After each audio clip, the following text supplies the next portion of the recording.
പെരവാത്തിന്റെ സങ്കടം എന്റെ മുഖത്ത് നന്നായിട്ടുണ്ട്. വീട്ടിലെ സാധനങ്ങളൊക്കെ തീർന്നിരിക്കുന്നുണ്ട്. 10 മണിയായപ്പോൾ ഞാൻ ശീലാമ്മയോടെ പുറത്ത് സാധനങ്ങൾ വാങ്ങാൻ വേണ്ടി പോയി കേട്ടോ. ശീലാമ്മ പറഞ്ഞു ഞാൻ ആദ്യമായിട്ടാണ് ലുലുവിൽ വരുന്നത്. ഞാൻ ഓടിപ്പോയി തൈര് എടുത്തിട്ടുണ്ടായിരുന്നു. പിന്നെ അതാക്കി കേക്ക് എല്ലാവർക്കും ഭയങ്കര ഇഷ്ടമായതുകൊണ്ട് അത് വാരിപ്പറക്കി എടുത്തിട്ടുണ്ടായിരുന്നു. ഇതിന്റെ ഒപ്പം ശീലാമ്മയ്ക്ക് വേറെ എടുത്തിട്ടുണ്ടായിരുന്നേ. അങ്ങനെ ഉള്ളി ഇഞ്ചി എല്ലാം വാരിപ്പറക്കി എടുത്തു.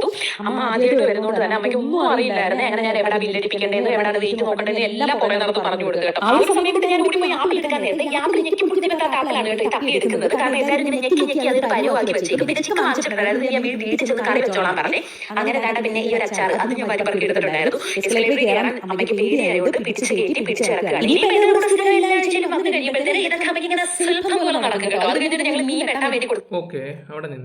കുറച്ച് ദിവസമായി അടുക്കള കിടന്ന് പെരവാത്തിന്റെ സങ്കടം എന്റെ മുഖത്ത് നന്നായിട്ടുണ്ട്. വീട്ടിലെ സാധനങ്ങളൊക്കെ തീർന്നിരിക്കുന്നുണ്ട്. 10 മണിയായപ്പോൾ ഞാൻ ശീലാമ്മയോടെ പുറത്ത് സാധനങ്ങൾ വാങ്ങി. ഓക്കെ, നമ്മുടെ പ്രണവ് പ്രവീണിന്റെ വിഷയങ്ങൾ എല്ലാവർക്കും അറിയാലോ. ഈ പ്രണവിനകത്ത് നമ്മുടെ പ്രണവാണോ കൊച്ചു എന്ന് പറയുന്നവൻ ലുലുമാളി പോയി എല്ലാവർക്കും അറിയാമല്ലോ. ലുലുമാളി ചെന്ന സമയത്ത് അവൻ ഫോണും ക്യാമറയൊക്കെ എടുത്തപ്പോഴത്തേക്ക് അവിടെയുള്ള ആൾക്കാരൊക്കെ എന്താ പറയുക, സെക്യൂരിറ്റിയൊക്കെ അവൻ്റെ അടുത്ത് വിമർശിക്കുകയൊക്കെ ചെയ്ത് അവനോട് ഫോണൊക്കെ ഓഫ് ചെയ്യാനും അത് ഡിലീറ്റ് ചെയ്യാനും അതിനെക്കുറിച്ചുള്ള കോൺട്രവേഴ്സി നമ്മൾ സംസാരിച്ചാണ്. ഞാൻ അതിൽ നിന്ന് കൊച്ചിന് എതിർപ്പായിട്ടാണ് സംസാരിച്ചത്. ഇവറ്റകൾക്കൊക്കെ പിന്നെ എന്തിനാ ഈ ഫോൺ അലോഡ് ചെയ്യുന്നത് ഞാൻ ആലോചിച്ച് നോക്കുന്നത്. ഇതും ലുലുമാളാന്ന് പറയുന്നുണ്ട്. ഇവളെയൊക്കെ പിന്നെ എന്തിനാണ് ഇങ്ങനെ ഫോണും കാര്യങ്ങളൊക്കെ കൊടുക്കുകയൊക്കെ ചെയ്യുന്നത്? സോറി, ഇവളൊന്നും വിളിച്ചത് സോറി. ഇവരെനിക്ക് റിക്വസ്റ്റൊക്കെ അയച്ചാണ് ഈ അടുത്ത സമയത്തൊക്കെ. ഞാനിവിടെ അക്സെപ്റ്റും ചെയ്തിട്ടുണ്ടായിരുന്നു. നിങ്ങൾ വിചാരിക്കും ഓ അതല്ല, ഞാൻ ഇച്ചിരി ഗൗരവത്തോടെ പറഞ്ഞതേ ഉള്ളൂ. എപ്പോഴും അവരുടെ അടുത്ത് തന്നെ നിൽക്കുന്നത്. അവരൊക്കെ വലിയ വലിയ ആൾക്കാർ, നമ്മളൊക്കെ എന്തെങ്കിലുമൊക്കെ കുറ്റം പറഞ്ഞ് ജീവിക്കുന്നവർ. ഓക്കെ, അപ്പം ഞാൻ ആലോചിച്ച് പോവാണ്, ഈ മാർക്കറ്റിലൊക്കെ ഇങ്ങനെ ഫോണും കാര്യങ്ങളൊക്കെ അലൗഡാണോ? എന്താ ഇവർക്ക് കൊമ്പുണ്ടോ? അറിയാൻ മേത്തോണ്ട് ചോദിച്ചതേ ഉള്ളൂ കേട്ടോ. അവിടെ കാണുന്നവർക്കൊക്കെ ഇതും കൂടെ ഒക്കെ ഒന്ന് ശ്രദ്ധിക്കുന്നത് നല്ലതായിരിക്കും. അതാണ് പെണ്ണെന്നുള്ള വല്ല വ്യത്യാസം വല്ലതും ഉണ്ടോ? ഓക്കെ. അപ്പൊ നമ്മുടെ കല്യാണി ഒരു മിനിറ്റ്, കല്യാണി നിക്കേ. വെറുതെ ഇരിക്കണമെന്ന് വിചാരിച്ചിട്ട് ഞാൻ പോയി ചായ വാങ്ങിച്ചു കൊടുത്തു കേട്ടോ. കാരണം ഞാൻ ചായ കുടിക്കത്തില്ല. പിന്നെ വെറുതെ ഇരിക്കണമെന്ന് വിചാരിച്ചിട്ട് ചായയൊക്കെ വാങ്ങിച്ചു. അത് കഴിഞ്ഞ് തിരിച്ചു വരാൻ നേരത്ത് DDRCയിൽ കയറിയിട്ട് ചോര പരിശോധിച്ചു. ബ്ലഡ് കൊടുത്തിട്ടുണ്ടായിരുന്നു കേട്ടോ, ചെക്ക് ചെയ്യാൻ വേണ്ടിയിട്ട്. അങ്ങനെ അതൊക്കെ കൊടുത്ത് അത് കുത്തിയതിന്റെ സങ്കടത്തിൽ എൻ്റെ സ്വന്തം അമ്മയെ വിളിച്ച് ഞാൻ അമ്മയെ കുത്തിയമ്മയെന്നൊക്കെ പറഞ്ഞ് അമ്മ ചിരിക്കുകയായിരുന്നു കേട്ടോ. അമ്മയ്ക്കായിരുന്നെങ്കിൽ പനി പിടിച്ച് ഇവിടെ തല പൊക്കാൻ വയ്യായിരുന്നു. ഇപ്പൊ ചുമ മാത്രമേ ഉള്ളൂ. ഞാൻ പറഞ്ഞ് ചുമ മാറിയിട്ട് ഇങ്ങോട്ട് വന്നാൽ മതി. അപ്പൊ പിന്നെ ഞാൻ ഇട്ടിരിക്കുന്ന ഡ്രസ്സിന്റെ ലിങ്ക് ഞാൻ ടാഗ് ചെയ്തേക്കാമേ. ഇപ്പം ട്രെൻഡിങ് ആണോ ഈ ലിങ്ക്? താഴെ കൊടുത്തേക്കാം. അപ്പോൾ അതിൽ നിന്ന് പർച്ചേസ് ചെയ്യുമ്പോൾ നമുക്ക് കുറച്ച് കമ്മീഷനും കാര്യങ്ങളൊക്കെ കിട്ടുകയൊക്കെ ചെയ്യും. ഇപ്പോൾ അതാണല്ലോ കൂടുതലും ആൾക്കാർ ചെയ്യുകയൊക്കെ ചെയ്യുന്നത്. ഞാനൊന്ന് ചെയ്താലോ എന്ന് ആലോചിക്കുക. ഓക്കെ, ഞാൻ അതിനെക്കുറിച്ചൊന്നും സംസാരിക്കുന്നില്ല. എന്തായാലും നമ്മുടെ കല്യാണി ചേച്ചിക്ക് നല്ലൊരു പണി കിട്ടിയെന്നാണ് അറിയാൻ കഴിഞ്ഞിട്ടുള്ളത്.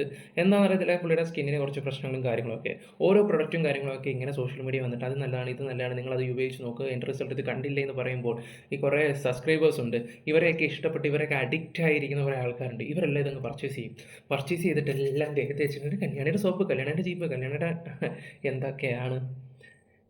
എന്തൊക്കെയാണ് പുച്ഛം മാത്രം. എനിക്ക് ഇങ്ങനെയുള്ളവരോട് മാത്രം. ഇത് സീരിയലിനെക്കാളും അഡിക്റ്റ് ആയിരിക്കുന്ന കുറേ ആൾക്കാരുണ്ട്. എന്തായാലും കല്യാണ ചേച്ചിക്ക് നല്ലൊരു പണി കിട്ടിയിട്ടുണ്ട്. എന്തായാലും നമുക്ക് അതിൻ്റെ ഒരു വീഡിയോ ഒന്ന് കണ്ടിട്ട് വരാം.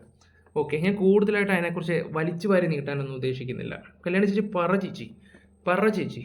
ഇന്ന് രാവിലെ അപ്പൂട്ടന്റെ സ്കൂൾ അവധിയാണ്. പക്ഷെ ടീച്ചറിന് ജോലിക്ക് പോകണം. അതുകൊണ്ട് രാവിലെ എഴുന്നേറ്റ് കേട്ടോ. ഇപ്പൊ ഞാൻ നന്നായിട്ട് കിടന്ന് ഉറങ്ങുന്നുണ്ട്. അങ്ങനെ രാവിലെ മുടിയൊക്കെ കെട്ടി പല്ലൊക്കെ തേച്ച് മുഖമൊക്കെ കഴുകി അടുക്കളയിലോട്ട് കയറി കേട്ടോ. നമുക്ക് എളുപ്പം പഠിക്കുന്ന പുട്ടുണ്ടാക്കാന്ന് വിചാരിച്ചേ. അങ്ങനെ ഞാൻ പുട്ടെല്ലാം വെള്ളത്തിൽ കുതിർക്കാൻ വേണ്ടിയിട്ട് ഒരുപാട് പേര് ചേച്ചിക്ക് എന്താ പറ്റിയെന്ന് ചോദിക്കുന്നുണ്ട്. അപ്പൊ ഞാനിതെല്ലാം കഴിഞ്ഞ ഒരു പരിധിയിൽ നമുക്ക് സംസാരിക്കാമെന്ന് വിചാരിച്ചു. പക്ഷെ വിത്ത് എവിഡൻസ് ആയിട്ട് ഞാൻ വലിയൊരു ലോങ് വീഡിയോ ആയിട്ട് ഇടാം കേട്ടോ. എന്താ ചുരുക്കി പറഞ്ഞു കഴിഞ്ഞു. അത് ചേച്ചി എന്തായാലും ഉറപ്പായിട്ടും പറഞ്ഞു. ആ ഒരു വലിയൊരു വീഡിയോ ആയിട്ട് എന്താണ് ചേച്ചിക്ക് പറ്റിയെന്നുള്ള രീതിയിലാണ് കേട്ടോ. അതെന്തായാലും ചേച്ചി പറഞ്ഞു.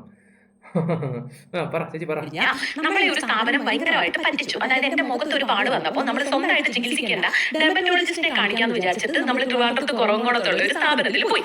അവിടെ ചെന്ന് കഴിഞ്ഞപ്പോൾ അതിന്റെ മെയിൻ ഡോക്ടർ ഒരു ലേഡിയാണ്. അവർ 3 മാസം കൂടുമ്പോഴേക്കേ ആ ഒരു ക്ലിനിക്കിൽ വരുള്ളൂ. അവിടെ ഇരിക്കുന്ന 2 ഡോക്ടേഴ്സ് നമ്മൾ വല്ലാണ്ടങ്ങ് വിശ്വസിക്കും. നമ്മളിങ്ങനെ മനസ്സിലൊന്നും വിചാരിക്കുന്നില്ലല്ലോ. പക്ഷേ ഇവർ BDSഉം MBBSഉം പഠിച്ച് പിന്നെ 3 മാസത്തെ 6 മാസത്തേക്ക് ഒരു കോഴ്സ് ഉണ്ടല്ലോ, ഡെർമറ്റോളജിയുടെയും കോസ്മെറ്റോളജിയുടെ ഒക്കെ. അത് പഠിച്ചിട്ടാണ് അവിടെ ഇരിക്കുന്നതെന്നൊക്കെ നമ്മൾ വളരെ വൈകിയാണ് അറിഞ്ഞത്. ആ സംസാരത്തിൽ തന്നെ ഉണ്ട് കുറച്ച് വിവരക്കേടും കാര്യങ്ങളൊക്കെ. നാണമുണ്ടോ? കഷ്ടം. MBBS ഒക്കെ പഠിച്ചിട്ട് പിന്നെ ഒരു 6 മാസത്തേക്ക് കോഴ്സ് പഠിച്ചെന്ന് പറഞ്ഞാൽ ഒന്നും ഇല്ലല്ലേ? കൊള്ളാം. MBBS പഠിക്കുന്ന പോലും ഒരു വിലയില്ലല്ലോ ചേച്ചിയുടെ സംസാരമൊക്കെ കേട്ടിട്ട്. അറിഞ്ഞു കഴിഞ്ഞപ്പോൾ നമ്മൾ നമ്മുടെ ബില്ല് ചോദിച്ചു കേട്ടോ. അപ്പൊ നമ്മുടെ ബില്ല് അവർ ഭയങ്കര കള്ളത്തരമായിട്ടാണ് തന്നത്. അതായത് നമ്മൾ കൊടുത്തതിന്റെ പകുതി പൈസയുടെ ബില്ല് മാത്രമേ അവർ തരുന്നുള്ളൂ. ഇതൊക്കെ അപ്പം നമ്മുടെ ഫയൽ ചോദിച്ചു, അത് തരില്ല, ബില്ല് തരില്ല. അങ്ങനെ നമ്മൾ പോലീസിൽ കേസ് കൊടുത്തു. അങ്ങനെ അവരവിടെ വന്ന് ഒപ്പിട്ട് കൊടുത്തു. എന്നിട്ടും എനിക്ക് ഇതുവരെ അവർ പ്രോപ്പർ ആയിട്ടുള്ള ബില്ല് എനിക്ക് തരുന്നില്ല. അപ്പൊ ബില്ല് അവിടെ നിൽക്കട്ടെ, എന്റെ ഫയലിന്റെ ട്രീറ്റ്മെന്റ് ഇതുവരെ എടുത്ത ട്രീറ്റ്മെന്റ് ചേച്ചി അവിടെ ട്രീറ്റ്മെൻറ്റിന് പോയി കഴിഞ്ഞിട്ട് ചേച്ചിയുടെ കൊളാബും കാര്യങ്ങളൊക്കെ ആദ്യത്തെ റൗണ്ട് പോയി പൈസ കൊടുത്തു തോന്നി, രണ്ടാമത് കൊളാബിൻ്റെ കാര്യമൊക്കെ പറയുന്നതൊക്കെ ചെയ്തു. അവർക്കത് പറ്റത്തില്ലെന്ന് പറഞ്ഞു. അത് തന്നെ മെയിൻ വിഷയം കാര്യങ്ങളൊക്കെ. പിന്നെ എനിക്ക് തോന്നി ഇവർ ഒന്നെങ്കിൽ അവിടെ കിടന്ന് ബഹളം ഉണ്ടാക്കി കഴിയുമ്പോൾ ചിലപ്പം എനിക്ക് തോന്നുന്നു അവർ ബില്ലും കാര്യങ്ങളും കൊടുത്തെന്നും പറയുന്നുണ്ട്, ഇവർ പറയുന്നത് കൊടുത്തില്ലെന്നും പറയുന്നുണ്ട്. ഞാനൊരു കാര്യം പറയട്ടെ, ഒരു പക്ഷേ ചിലപ്പോൾ കൊടുത്ത് കാണത്തില്ലായിരിക്കാം, നമുക്ക് പറയാൻ പറ്റത്തില്ല. കാരണം യൂട്യൂബറാണ്, ചിലപ്പോൾ ബില്ലും കാര്യങ്ങളും അതും ഇതും എടുത്തുകൊണ്ടൊക്കെ പോയി വല്ലതും സോഷ്യൽ മീഡിയ ഇട്ട് നാറ്റിച്ചാലൊന്നും ചിലപ്പോൾ അങ്ങനെ ആവാം. നമുക്ക് അതിൻ്റെ സത്യാവസ്ഥകളും കാര്യങ്ങളൊന്നും അറിയത്തില്ല. പക്ഷേ അതിൻ്റെ കുറച്ച് വോയിസും കാര്യങ്ങളും ഉണ്ട്. ഒരു യൂട്യൂബർ ദേവ് ഈ പറയുന്നവരെ വിളിച്ചിട്ട് സംസാരിക്കുന്നതിൻ്റെയൊക്കെ വോയിസും കാര്യങ്ങളൊക്കെ ഉണ്ട്. ഞാൻ അതൊക്കെ നിങ്ങൾക്ക് ജസ്റ്റ് ഒന്ന് വെച്ച് തരാം. കഴിഞ്ഞ വട്ടം ഇവരുടെ കാര്യങ്ങൾ നമ്മൾ ചർച്ച ചെയ്തപ്പോൾ മെയിനായിട്ട് എനിക്ക് നിങ്ങളോട് പറയേണ്ട ഒരു കാര്യം എന്താണെന്ന് വെച്ചാൽ, അന്ന് ഇവരുടെ കോണ്ടന്റ് എടുത്ത കുറച്ച് യൂട്യൂബേഴ്സിന് ഒഴിച്ച് ബാക്കി എല്ലാവർക്കും ചേച്ചി സ്ട്രൈക്ക് കൊടുത്തിട്ടുണ്ടായിരുന്നു. ചാനലിൽ നല്ല സ്ട്രൈക്കും കാര്യങ്ങളൊക്കെ കൊടുക്കുകയൊക്കെ ചെയ്തിട്ടുണ്ടായിരുന്നു. ഞങ്ങൾക്ക് ഉണ്ട് കേട്ടോ ചാനൽ, ധൈര്യമായിട്ട് അടിച്ചു. 14 ദിവസത്തിനുള്ളിൽ വീഡിയോ എടുക്കും. വീഡിയോ എടുത്തു കഴിഞ്ഞാൽ പിന്നെ പറയണ്ട, കൂടുതലായിട്ടൊന്നും പറയുന്നില്ല. ഇതിന്റെ ആ ഒരു ഫയൽ തരാൻ പറഞ്ഞു. അത് കോപ്പി എടുത്തിട്ടായാലും അവർ നമുക്ക് തന്നാൽ മതി. പക്ഷെ അതും തരില്ല. അവരെങ്ങനെയൊക്കെ കാണിച്ചാലും അതൊന്നും അവർ നമുക്ക് ഇതുവരെ തന്നിട്ടില്ല കേട്ടോ. അതിന്റെ ഒരു ടെൻഷനും എനിക്കിങ്ങനെ ഒരാൾ ഇതുപോലെ ഇങ്ങനെ ചീറ്റ് ചെയ്യും എന്നുള്ളത് എന്റെ മനസ്സ് അംഗീകരിക്കാത്ത എന്റെ വിഷമവും സങ്കടങ്ങളും ഒക്കെ ആയിരുന്നു കേട്ടോ എനിക്ക് ഇത്രയും നാളും. പക്ഷെ ഇപ്പൊ നമ്മൾ ഹീലിംഗ് സെക്ഷനിലൊക്കെ എടുത്തു. അപ്പൊ ഡോക്ടർ എന്നോട് ചോദിച്ചു എന്തിനാ ഇങ്ങനെ എല്ലാവരെയും വിശ്വസിക്കുന്നതെന്ന്. അങ്ങനെ ഞാനിപ്പോ ഓക്കെ ആയി വരുന്നുണ്ട് കേട്ടോ. അപ്പൊ ഇതിന്റെ ഫുൾ ഡീറ്റെയിൽസ് ആയിട്ട് ഞാനൊരു വീഡിയോ മൊത്തത്തിൽ നിങ്ങൾക്ക് ചെയ്യുന്നതായിരിക്കും. അപ്പൊ പിന്നെ അത്രേ ഉള്ളൂ മക്കളെ. നീ ഇപ്പൊ എല്ലാവർക്കും മനസ്സിലായെന്ന് വിചാരിക്കുന്നു. ഓക്കെ, എന്തായാലും നമുക്ക് ആ ഒരു വോയിസും കാര്യങ്ങളൊക്കെ നമുക്കൊന്ന് കേട്ടിട്ട് വരാം. യൂട്യൂബർ ദേവ് വിളിച്ചിട്ട് ചോദിക്കുന്ന കുറച്ച് കാര്യങ്ങളുണ്ട്. ആ ഹോസ്പിറ്റലുകാർ പറയുന്നത് നിങ്ങളൊന്ന് കേട്ടിട്ട് വാ. ചേച്ചി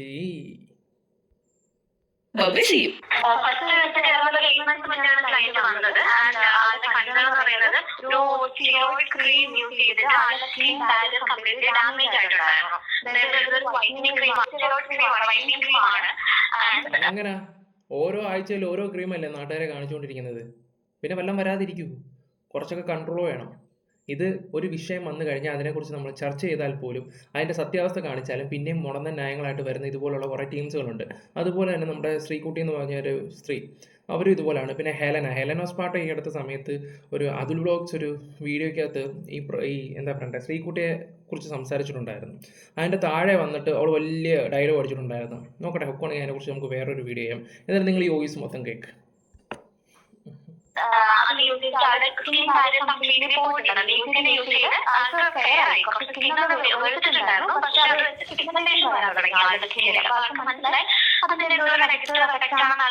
നമ്മുടെ ഒരു സുഹൃത്ത് നമുക്കൊരു മെസ്സേജ് അയച്ച് പറഞ്ഞൊരു കാര്യം എന്താണെന്ന് വെച്ചാൽ, ഇവർ ഭയങ്കര പണ്ട് മുതലേ ഭയങ്കര കറുപ്പായിട്ടുള്ള ഒരു വ്യക്തിയാണെന്ന് പറഞ്ഞത്. ഞാൻ കറുപ്പ് വെളുപ്പെന്നും പറഞ്ഞു വേർതിരിച്ച് അങ്ങനെയുള്ള സംസാരമൊന്നുമല്ല. നല്ല കറുത്ത ഒരു സ്ത്രീയായിരുന്നു. പിന്നെ ഇതുപോലുള്ള ക്രീമും കാര്യങ്ങളൊക്കെ യൂസ് ചെയ്തിട്ടാണ് പുള്ളി കുറച്ച് വെളുത്തെന്നാണ് ഒരു കരക്കമ്പി, അത്രേ ഞാൻ പറയുന്നുള്ളൂ.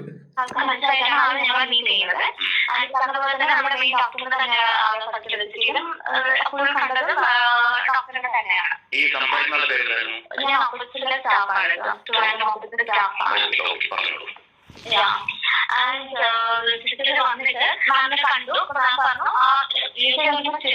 ഇമ്മീഡിയറ്റ് ആയിട്ട് സ്റ്റോപ്പ് ചെയ്യാൻ പറഞ്ഞു. ആൻഡ് അത് നമ്മളങ്ങനെ കൈൻഡ് ഓഫ് സിറോയിഡ് ക്രീം കൊടുക്കാറില്ല.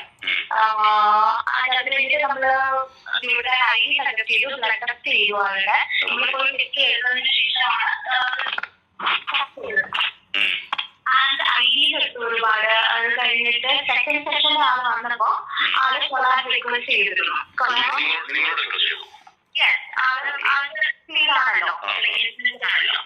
സോ നമുക്ക് ആക്ച്വലി എല്ലാ സെലിബ്രിറ്റീസും നമ്മുടെ കൊച്ചിയിലെ പനിപ്പള്ളി ക്ലിനിക്കിലെ മഞ്ജുവാരികൾ തൊട്ട് എല്ലാവരും നമ്മുടെ ക്ലൈൻസ് ആണ്. അപ്പൊ അതുകൊണ്ട് അവരെ വെച്ചിട്ട് കുട്ടികൾ നമ്മുടെ ഇൻസ്റ്റാഗ്രാം പേജ് ചെക്ക് ചെയ്താൽ നിങ്ങൾക്ക് മനസ്സിലാവും. നമ്മൾ ഒരു സെലിബ്രിറ്റീസിനെ വെച്ചിട്ട് ഒരു പ്രൊമോഷനോ ഒരു ആഡോ ചെയ്തിട്ടില്ല. ഇങ്ങനെ പെയ്ഡ് ആയിട്ട് പോലും നമ്മൾ സെലിബ്രിറ്റീസിനെ വെച്ച് ചെയ്തിട്ടില്ല. ജീവിതത്തിൽ ഇൻട്രസ്റ്റ് ഇല്ല. ചെയ്യാനാണെങ്കിൽ എല്ലാ സെലിബ്രിറ്റീസും നമ്മുടെ ക്ലൈൻസ് ആണ് പനിപ്പള്ളിയിൽ. നമുക്ക് അല്ലാതെയുള്ള ആക്ട് മതിയെന്നാണ് ആളുടെ ഒരു കോൺസെപ്റ്റ്. അപ്പോ നമ്മൾ ഇതിനെ പ്രൊമോട്ട് ചെയ്യുന്ന ഒരു ടീമും അല്ല. നമ്മുടെ കമ്പനി വന്നിട്ട് ഈ ഒരു സെലിബ്രിറ്റീസിനെ അല്ലെങ്കിൽ ഇൻഫ്ലുവൻസേഴ്സിനെ ഈ കൊളാബ് ഒന്ന് പ്രൊമോട്ട് ചെയ്യുന്ന ഒരു കാറ്റഗറി താഴെയല്ല. 15 വർഷത്തിന് മേലെയായി ഞങ്ങൾ ഇവിടെ കണ്ടിട്ട് 4 വർഷമാകുന്നു.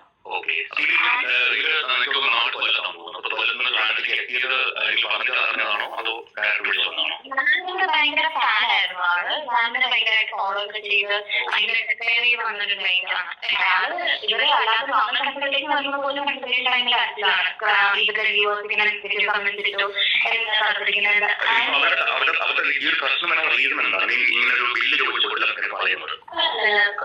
നമ്മൾ കൊടുക്കാനില്ല. അത് പറഞ്ഞിട്ടില്ല, ഞാൻ എടുക്കാൻ വേണ്ടിയിട്ട് വന്നിട്ട് എനിക്ക് പ്രോപ്പർ റിസൾട്ട് കിട്ടില്ല, അല്ലെങ്കിൽ ഞാൻ അത്ര പേയ്മെന്റ് ചെയ്യുന്നതിന്റെ ഇനിഷ്യേറ്റീവ് എനിക്ക് അവിടെ റിജക്ട് ചെയ്തു, റേറ്റ് കുറവാണ് നമ്മൾ ആൾക്ക് പബ്ലിക്കലി പറയാൻ പറ്റില്ല. നമ്മൾ ഒരു ക്ലൈന്റിനോട് റേറ്റ് പറഞ്ഞ് കൺസൾട്ടേഷന്റെ എമൗണ്ട് പറഞ്ഞ് ക്ലൈന്റിന്റെ അപ്രൂവൽ എടുത്തതിന് ശേഷമാണ് ട്രീറ്റ്മെന്റ് മുന്നോട്ട് പോകുന്നത്. ആദ്യം ഓടിയിട്ട് നമ്മൾ കൊണ്ടുപോകുന്നില്ല.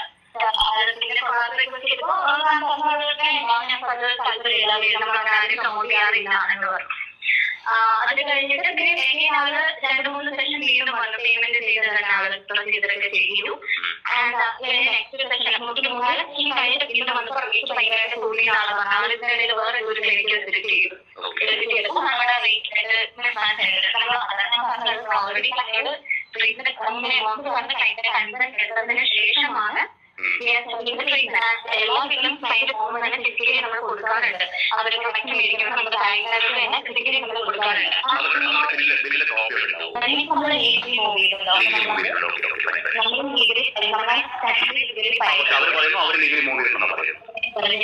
നിങ്ങൾ കംപ്ലൈന്റ് കൊടുത്തിട്ടുണ്ടെങ്കിൽ നെക്സ്റ്റ് അവരെ വിളിച്ചപ്പോഴാണ് അവർ കംപ്ലൈന്റ് കൊണ്ട് വന്നത്. അവരെ കൊടുത്തില്ല, കൊടുത്തില്ല.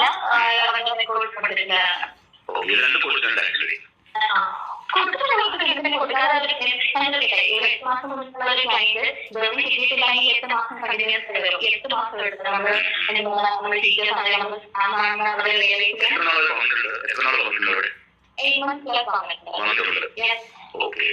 ഇവരെ എടുക്കണം, അല്ലെങ്കിൽ ബോഡി ഫാറ്റ് കുറയണം, മെയിൽ ചെയ്യണം, ഇതൊക്കെയാണ്. പിന്നെ ഡീറ്റെയിൽസ് നമ്മൾ കൊടുത്തിട്ടുണ്ട്. ഇപ്പൊ നമ്മൾ വീക്കിലി മൂവ് ചെയ്ത ഫോട്ടോ പേപ്പർ അയച്ചു.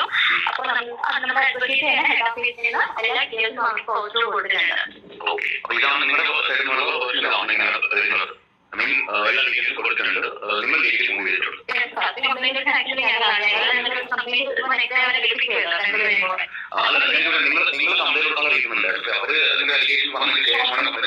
ഭയങ്കര മെച്ചപ്പ് ഉണ്ടാക്കി, ഭയങ്കര പ്രശ്നം ഉണ്ടാക്കി,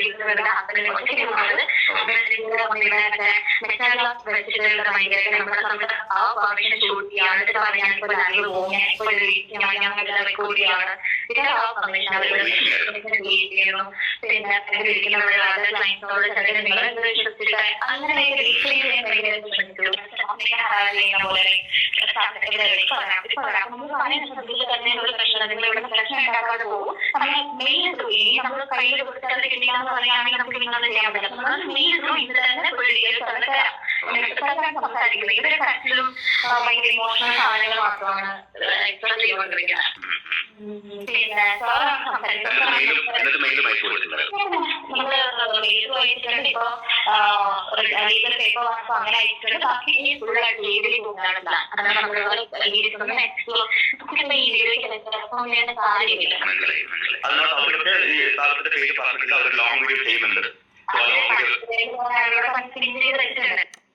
ഓക്കെ ഓക്കെ ഓക്കെ ഓക്കെ അപ്പോൾ കാര്യങ്ങളെല്ലാം നിങ്ങൾ കേട്ടല്ലോ. നമ്മുടെ കല്യാണക്കുട്ടി ആൾ കൊള്ളാലോ. നമ്മൾ കൂടുതൽ വിമർശിക്കുന്നില്ല. എന്തായാലും കല്യാണക്കുട്ടിയുടെ അടുത്ത വീഡിയോ ഒന്ന് വരട്ടെ, വന്നു കഴിഞ്ഞിട്ട് നമുക്ക് കാര്യത്തിലോട്ട് കിടക്കാം. ഓക്കെ. പക്ഷേ എൻ്റെ ഒരു ഇത് വെച്ച് നോക്കുമ്പോൾ ഞാൻ കല്യാണക്കുട്ടിയെക്കുറിച്ച് തിരക്കിയ സമയത്തൊക്കെ കല്യാണക്കുട്ടിയെക്കുറിച്ച് ആൾക്കാർക്ക് നല്ല അഭിപ്രായം മാത്രമാണ്. നല്ല അഭിപ്രായം എന്ന് വെച്ചാൽ പുള്ളിയുടെ സർക്കിളിലുള്ള കുറച്ച് ആൾക്കാരോടൊക്കെ ഞാൻ ചോദിക്കുമ്പോഴൊക്കെ പാവമാണ്, ഈ കാണുന്ന പോലൊന്നും അല്ല. ഇപ്പം ഞാൻ പറഞ്ഞു കാണാൻ മാത്രം എന്ത് വന്നത്, അപ്പോൾ അത്രമാത്രം വലിയ കോൺട്രവേഴ്സി വല്ലതും ഉണ്ടാക്കിയിട്ടുണ്ടോ? ഇല്ല. ഇതിപ്പോൾ കാണുന്ന കൂട്ടൊന്നുമല്ല, ഇതിനേക്കാളും ഭയങ്കര പാവമാണെന്നാണ് ഓരോ വ്യക്തികളൊക്കെ പറയുകയൊക്കെ ചെയ്തത്. ഒരു 5, 6, 7, 8, 9 മാസം മുമ്പുള്ളൊരു കഥയാണ് ഞാനീ പറയുന്നത്. ഓക്കെ, എന്തായാലും നമുക്ക് വഴി വെച്ച് കാണാം. ഈ ഒരു കാര്യത്തിലോട്ട് നമുക്ക് ഉടനെ തന്നെ തീർച്ചയായിട്ടും വരുന്നതായിരിക്കും. ഇതൊരു പാർട്ട് 1 ആയിട്ട് മാത്രം കണ്ടാൽ മതി. ഇത് ചുമ്മാ ജസ്റ്റ് ഒന്ന് ഇതിനെക്കുറിച്ചൊന്ന് ഓടിച്ചു പോകുന്നത് മാത്രമേ ഉള്ളൂ. എന്തായാലും ഇതിൻ്റെ എക്സ്പ്ലനേഷൻ ചേച്ചി വരുമെന്ന് നോക്കാം. വന്നു കഴിഞ്ഞിട്ട് നമുക്ക് ബാക്കി കാര്യങ്ങളൊക്കെ സംസാരിക്കാം. ഓക്കെ. ഇല്ലെങ്കിൽ ഞാൻ പുള്ളിയുടെ ഒരു ഫ്രണ്ടിനോടൊന്ന് വിളിച്ചിട്ട് കാര്യങ്ങളൊക്കെ ഒന്ന് തിരക്കാം. Okay, bye, love you all guys.